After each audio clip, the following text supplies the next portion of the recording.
why are we talking about behaviours of top performing marketers? And why did you lock your keys in the back of your car, Lloyd? And how has it impacted your life this week? That keys thing wasn't in the to-do list thing. It was. All right, that was. I just wanted to ask you because you've had a terrible week. Yeah, guys, if this may help some people listening.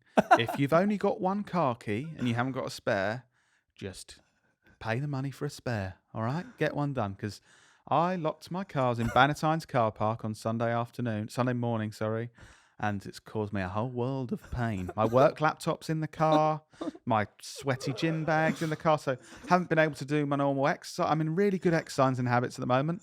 Got my squash rackets in there, my squash suit, like everything. Yeah, hopefully one day I'll get my car back. It's currently been, at the time of recording, it's been 5 days. It's been 100 hours and 15 days. Oh, this is nothing to do with the podcast episode, but we were just talking about it, and I had to ask you because Well, guys, if that's the most valuable thing you'll learn from this, Tay, one of the guys at Knowlton, he's recently decided to get a spare key, and if I can positively affect anyone else in the Business Anchors community, that'd be good. But going on to the actual episode, go on. why we're talking about these behaviours of effective marketers is, to be completely transparent, we've started working with a couple of clients recently that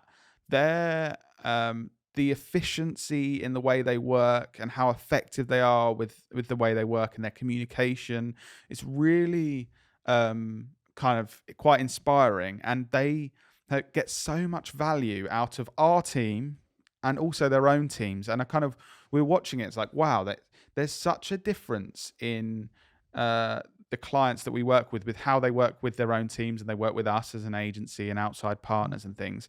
And there's a massive range of the input for marketers and the output and the value that they get. And yeah, we've seen these amazing examples of the best ways marketers can work.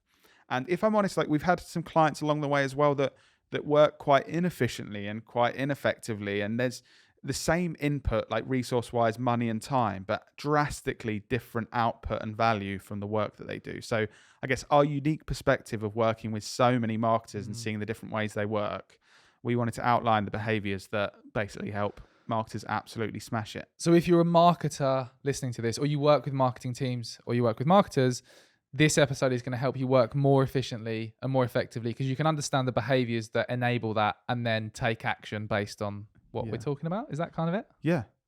Should I get straight into the first go on. behavior? Number one. So this is like so key. The top performing marketers that we work with, they communicate efficiently and they maximize their team's potential and kind of extract the most value from their team in every kind of communication and collaboration, that type of thing. So the opposite of this, I suppose, is like last minute phone calls or messages chasing different things or chasing things that they've said they're going to do and that kind of thing. In the most effective marketers we've worked with, there's none of that. There's never, oh, we need a quick call about this. It's always like, no, we're organized. We've communicated what we need. It's no chasing people and that kind of thing. And it's like that wasted non-value added time in communication. Say if someone's leading a marketing team, you can see it makes such a difference. Like the whole thing is organized, and it's like, okay, we're never, as an agency partner, we're never waiting on them for things and therefore using our time inefficiently. We're never sat in a meeting and kind of gone, oh yeah, the client hasn't sent us that, so it's probably going to take us an hour rather than 20 minutes to try and work this out. What's ironic here is that you and I used to be terrible communicators with each other. Like, remember when we first started working together, we would literally be in the office or our parents' spare room. We'd have a meeting to communicate, like, we're doing this thing for a client or we're doing this thing for us. Here's what you're going to do. Here's what I'm going to do. We'd both think that we had agreed something. We'd go away and work on something and then come back together. And we both were like, what on earth have you done that for? Why have you? And we were just terrible. But I think by being terrible, it then helps you realize we need to improve this. And now I feel like we're good communicators. What do you think makes us, because this might be useful for the ankles, like how have we gone from terrible communicating with each other to now I feel like we're super on it with our communication? Well, I think we've gone through this process of learning the best ways to communicate with each other and and people outside of each other. I think this is what I see in the best marketers. They learn exactly how they need to communicate with different individuals in their team to make sure they get the best out of them. And I think, for example, I have learned.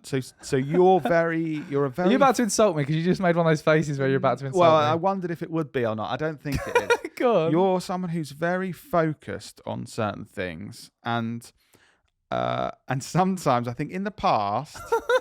There's times when I'll be communicating something to you and your mind latches on to things that kind of interest you or you think are important. And sometimes you immediately disregard half the stuff I've said because your brain is latching on to the thing that you think's the important information. And I'm already figuring out how to work out that thing you spoke about. And I missed the last 75% of the chat. Yeah. And then I'm like, I figured out that thing that you said in the first sentence. Latched onto that. You're like, I've already sorted that, but you haven't listened to the rest. So I think I know that if there's something like massively important, an aspect of it that is vital, I kind of need to say, Dan, this is stupid, but it's like, Dan, this is something really important. And then your brain goes, right, I've got to be on this. And then once you've got that information, you're like the best at making sure whatever we need to do, we do.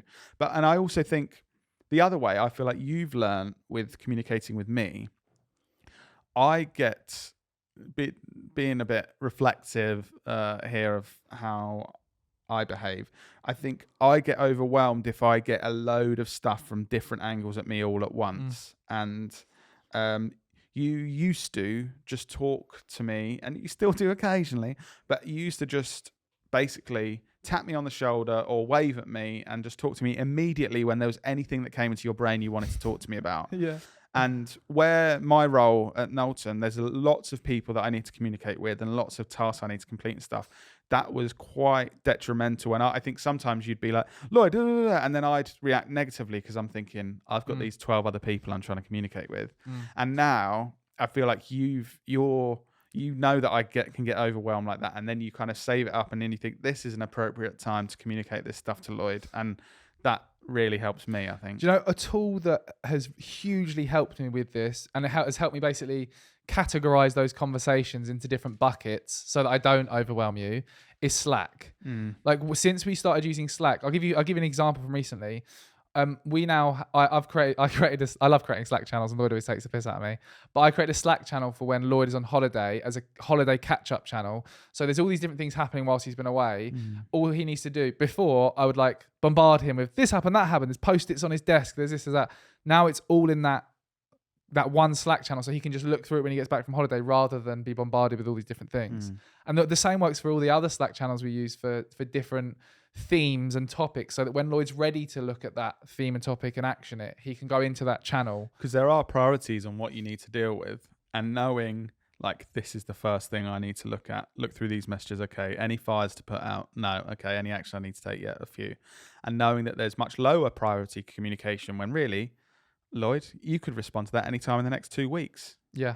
But this stuff you need to respond to in the next 24 hours. So is a big takeaway here, just listen to what you've said. Big takeaway is understand how different people communicate and what types of communication work with them. Try and understand that and learn that, and then shape the way you communicate with them to adhere to that. Yeah, but also just making sure that you are communicating really clearly with the people that you're working with.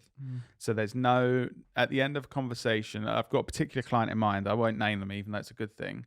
But there's never a question at the end of the conversation of who's responsible for that, or how is this going to move forward? They've said it's all very that. clear. They kind of had a good conversation. There's back and forth, and then they'll say, so you're going to do this and you're going to speak with each other by this date, and then you're going to come back to me with, and it's very clear, right? Everyone knows exactly what they're doing. And I actually think I can improve this. Sometimes we have a great conversation, and at the end of it, I kind of think there might still be some grey areas of who's responsible for this, or when is that going to happen? Yeah. And that kind of takes us into the second behavior, which is clarity in objectives. So we're kind of talking about clarity in communication there, but successful marketers, they know what they want, they provide clear briefs, and those clear briefs focus the minds and align everyone's efforts right from the start. So not kind of like there's no one working like, so what are we trying to achieve here, or which direction are we going? They're focusing everyone's minds from minute one on where we're going. Yeah. Something I've learned on this topic as well. I've mentioned this book I'm reading in the past few episodes, Medic, which is I've got a mate that works in software sales, doing incredibly well, like enterprise software sales, and he introduced me to this. It's kind of they call it a sales qualification framework, but it's really a framework for how you can improve your sales. Called Medic, and I've started reading the book. And one of the things it talks about in Medic's like an acronym for different things. The C in one of the C's in Medic is called a champion, who's someone in a company who is like fighting your corner to want to work with you. And then the other main person in that in the framework is economic buyer. That's the person with the budget. Mm-hmm. So normally they're different people. The person that's come to you and interested in working with you is like, yeah, I really love what Knowlton do, but they don't necessarily control the budget. So you have to get the economic buyer on board who controls the budget. Yeah. One of the things they say in the book, which is quite common, is that the champion or the person who's come to your business to work with you is really excited, says, when you're asking, what are your objectives? What do you want to achieve? They say one thing, but then when you speak to the economic buyer, a lot of the time their objectives are very different, because there's been miscommunication or they haven't really aligned the objectives. So in a book, it tells you a piece of advice this is especially for salespeople, when you're engaging with the champion and they're telling you, here's what we're trying to achieve this year, make sure you're speaking to the economic buyer or anyone else involved in the business to regurgitate those objectives and make sure that they're all aligned. And from the other side, if you're a marketer working for a company, make sure yourself that you're super clear on the objectives and they are aligned with your CEO or CMO or anyone else senior to you. And the easiest way to do that is to just repeat them back to them. When you're having meetings and your CEO is going, yeah, we're really trying to achieve this year and that, say to them, okay, just to clarify, you want to achieve this, this, and this. And they're the three key things we're focusing on. And then they can say, yep. And then that ensures you're all aligned. Yeah. Yeah. I think having this clarity and objectives from the start, again, it means that you get rid of any wasted time or brain energy or resource. So if everyone from minute one, and this is even before you've started a project or something, we all think about things that you might not want to, but in your own time, or you might think about things in the car on the way to work or on the tube or whatever. And say you've got a team of 5 marketers within your own department, and then you're working with an agency and there's 5 different people there that are working for your business. Imagine if you've really clearly outlined your objectives before the project's even started. You've got 10 brains already working in the same direction towards something, come up with ideas, having thoughts and feelings about how this project can be a success. Whereas if you don't outline those objectives and have that clarity, you've got 10 brains working really ineffectively and inefficiently in different directions, not just at the start, like I'm talking about before you've officially started, but maybe, up to halfway through the process when it's still not outlined. And if you think of all that brain energy, power and resource going in the same direction or different directions, that's why there's such different levels of outcomes between these teams. Just thinking from the anchor's point of view, listening to this now, just thinking practically, I'm thinking we're going through these different behaviors. If you were a marketer listening to this episode and hearing about these behaviors, how do you think they can best use this episode to improve? Like, do you think, I'm just putting myself in their shoes, like we've spoken about clarity and objectives and efficient communication. Would you, after this, like come up with a bit of an action plan to figure out, right, the way I'm going to ensure clarity and objectives is I'm going to have this action when we have our weekly meeting to clarify the objectives with my CMO, or I'm just thinking like practically applying all of this. There's 5 points we're going to talk about, and I think basically you can do your a little self-assessment with these 5 points. Right, yeah. And if there's like an audit, like a kind of audit. And if there's anything, so say you're like, clarity and objectives. If you find yourself making excuses, oh no, well we can't always have clarity and objectives because we don't have the information we need or whatever. It's like, right, stop yourself there. Why don't you have the information you need to be clear in your objectives? Oh, because my boss doesn't give me that. Okay, let's deal with that issue then. Yeah. Anything that there might be, I think just a little self-assessment, an audit of your position in the company and which ones you're not doing, and then actions. Okay, how can I get closer to this? Yeah. Nice. I think that's just useful for anchors listening. What's the next one, Lloyd? The next one is empathy for the target market. So obviously, target market is very important for marketers, actually knowing who you're marketing to. And empathy, I actually think in the world, empathy is the most important thing, but it's also very important in marketing. And it's top marketers, they understand that it's not about personal preferences. You're very rarely the perfect target market. So you need to resonate with the target market, put yourself in their shoes and give feedback on their behalf. Or if you find that hard to do, find people that are in the target market or understand it better and have feedback. Do you remember, we can't name names, but we worked with a brand, and the person from the brand we were working with, they made all their decisions based on their wife's opinion. Yes. And the wife wasn't the target market. Yeah. That was really... I think this is hard to deal. It was hard to deal with the situation, but it's a really good example of what not to do. So this person valued their wife's opinion. So it's nothing wrong with that. Nothing. Yeah. Obviously, I value my wife's opinion, Sarah. I really value your opinion, but not necessarily on certain work projects where you're not in the target market. Yeah. So this person really valued their wife's opinion on their work, which is a bit unusual to take it kind of home. A lot of people don't do that, but at the same time, each fair to their enough. own. Yeah.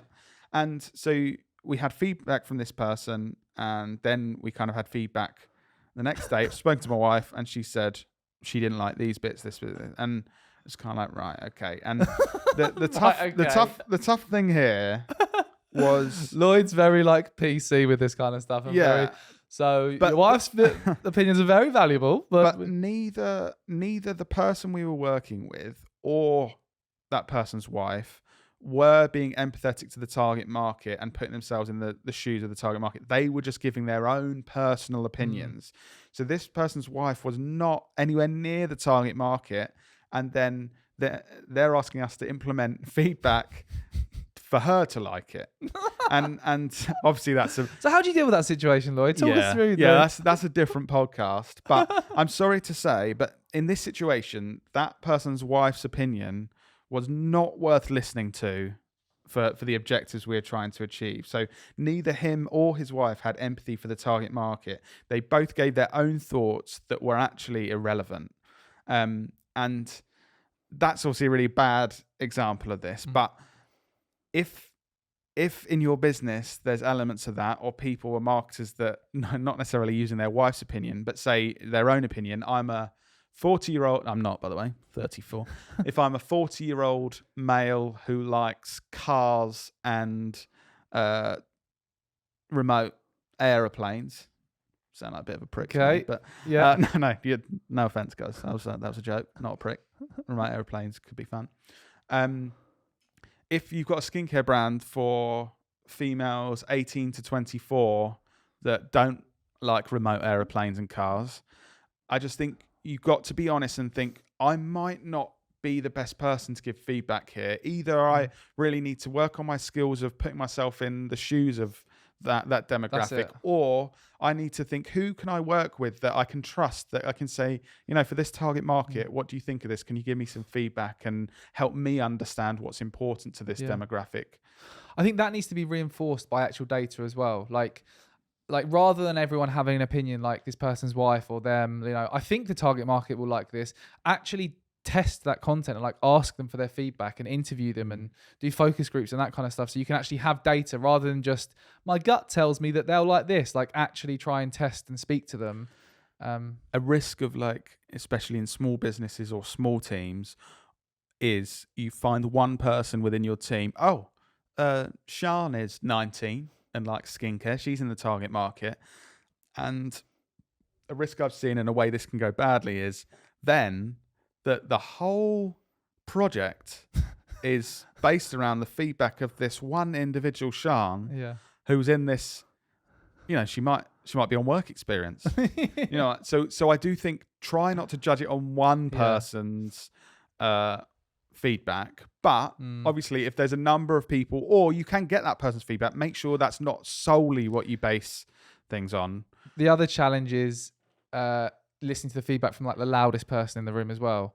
I think this is something you need to be careful with. Sometimes the person that speaks up the most isn't always the one that has the best ideas, so it's trying to manage. I think that's rarely the case. Yeah, exactly. So I guess it's your job as whoever's managing that creative meeting or session to to manage that in a way where you are getting ideas from different people, and having that data though to back it up, like stops all the arguments, because you can say this is what the data tells us. This is the kind of things they're interested in, the messaging. So our fourth behavior is trust in the team. Now, I think this is something that could be quite hard to get to. You might not feel like you're at this stage with your team at the moment, your marketing team, whether it's big or small, you're working with an outsourced marketing team or in your own business. But a successful marketer isn't just a messenger. They're not just talking about their ideas and saying, yeah, this is what we're doing. They're not saying to their team, right, we're doing this, this, and this. They have trust in their team and their skills to be working collaboratively rather than just doing what they say. If you think it's the difference between having one person's brain, you as a marketer, and people doing tasks for you, compared to 10 people's brains and all adding value. How, like, I would say you're the king of delegation. Like, I've traditionally been pretty rubbish at delegation and been the classic, like, micromanager wanting to do everything myself. For rankers out there who may be similar to me and may struggle to want to feel like they can trust their team, how have you done it so well? Like, how do you have the faith and trust to delegate? I'm just thinking for someone like me, what tips have you got? Long term, you have to be open to the fact that trying to do everything yourself and not delegating more is a really limiting thing to do. So if you don't delegate and you don't allow other people opportunities to take things on, you will always be in the exact same position you are now. So it's like a mindset thing, first of all. Yeah, hugely limiting to be reluctant to do that.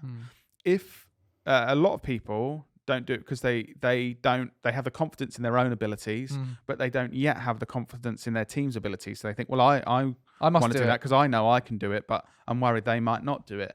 But again, I think at that point you have to allow other people to take it on, be open to the fact there may be mistakes, there may be challenges, they may not right now have the perfect skill set and everything they need, but you have to go through that process. You have to allow other people to learn and to improve and support them to be able to get there. Exactly. Like, if you know you can do it well, let someone else do it and show them how and support them and keep helping them so that eventually they can just do it all the time and you have trust in them because they've done it multiple times. Yeah.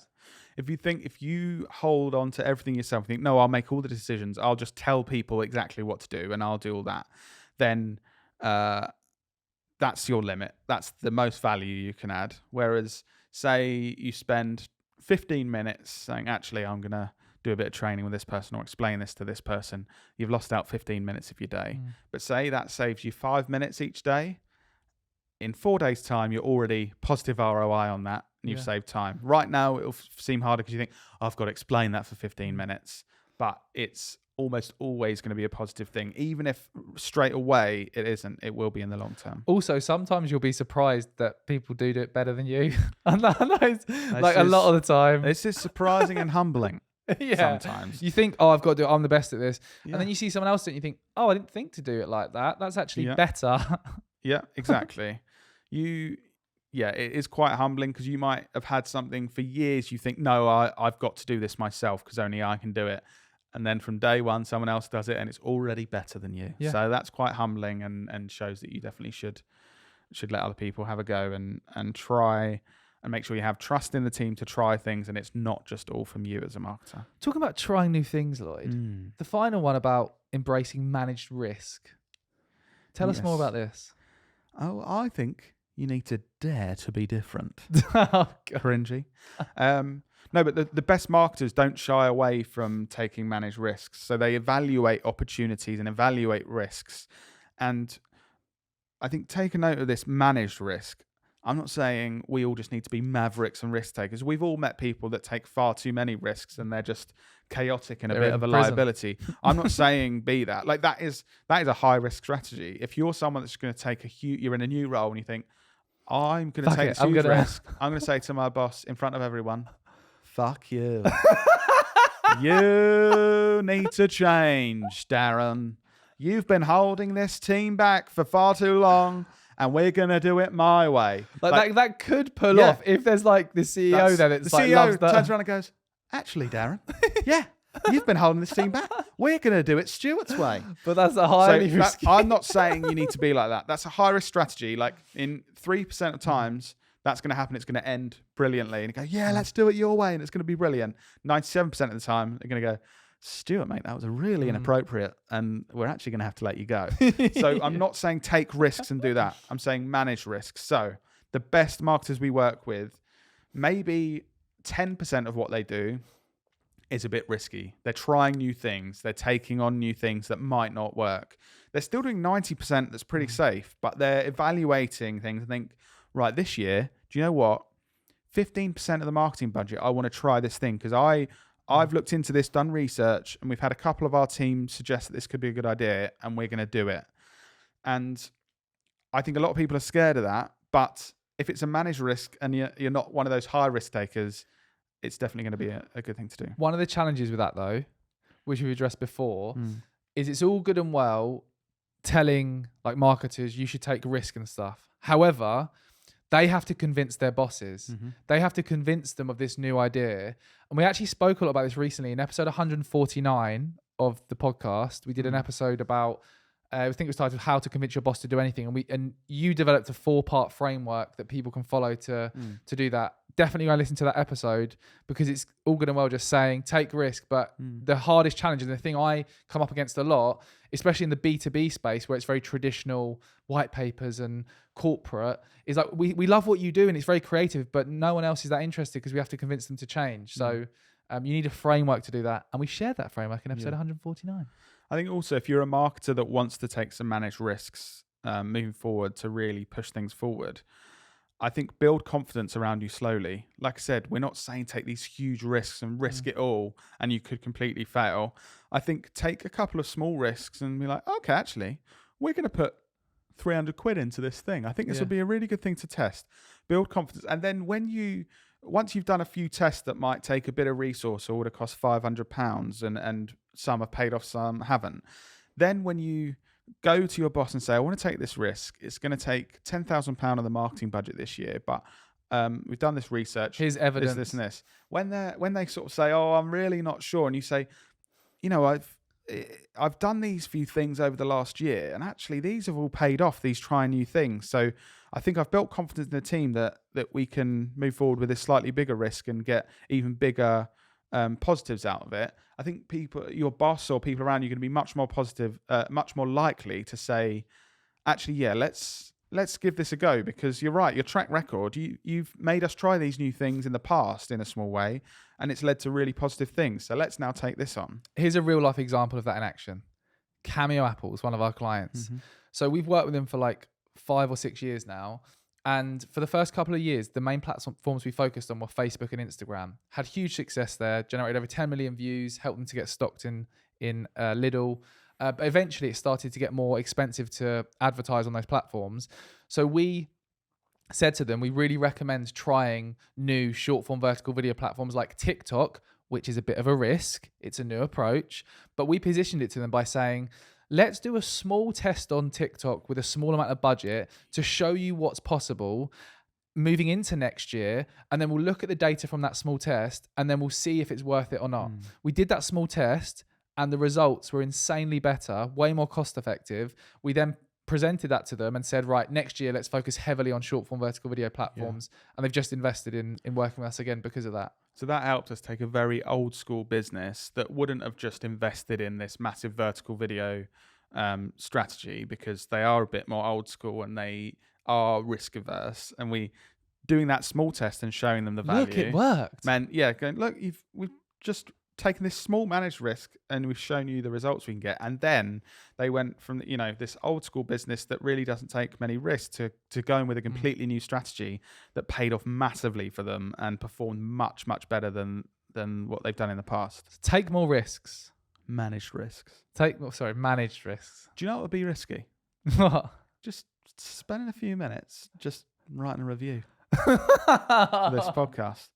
No, you could. That would be a managed risk, though, wouldn't it? Managed risk. Because I think, you know, it'll take a couple of minutes to do it and you could spend it doing different things. But, you know, feeling a bit, no, nearly said frisky. feeling feeling a bit risky. Let's just take a couple of minutes, just do something different. Like, just go for it. Sometimes we even like look at those reviews and mention them in the podcast and like promote you and your business randomly. God, that So- sounds like a risk worth taking. Write a review. Yeah, that would be lovely if you could take that risk. We'll just wait here whilst you write it. Okay. Still waiting. Oh, you're driving. Okay, sorry. Yeah. All right. We'll do it when you pull over. Maybe the next service station. Cobham is a good one. I'd recommend. Ooh, Cobham is a good service station. Any food around the world, Cobham. You could get noodles, Asian cuisine, Mexican. I mean, I've said all the foods and I've named 2. But Portuguese, peri-peri chicken. Anyway, yeah, pull in at Cobham. Leave us a review. That would be great. And we'll see you in Cobham Next week. I'd love an excuse to go to Cobham.